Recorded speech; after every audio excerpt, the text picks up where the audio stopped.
అండి అందరికి. ఈ రోజు మీ ఇంట్లో ఏం స్పెషల్స్ చేశారు? తిన్నారా? లంచా, డిన్నరా? అంటే మీరు ఏ టైంలో చూస్తున్నారో తెలియదు కదా, అందుకే లంచా, డిన్నరా, తిన్నారా అని అడిగాను. ఈ రోజు అయితే మా ఇంట్లో ఏం స్పెషల్స్ చేశాను చూపిస్తా, చూసేయండి.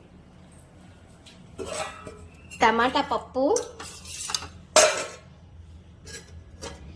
ఇది పుదీనా, కొత్తిమీర, టమాటా అన్ని కలిపి మగ్గించాను.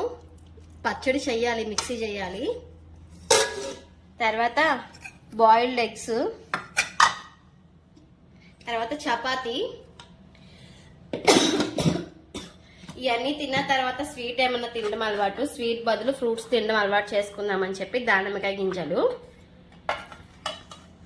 రైస్ లేదేంటి అనుకోమాకండి, రైస్ అవాయిడ్ చేసాం. రైస్ ప్లేస్ లో చపాతీ తీసుకుంటున్నాము. ఇంకా తినాలి కదా. ఇంకా ఈ వీడియో అంతే. Bye bye.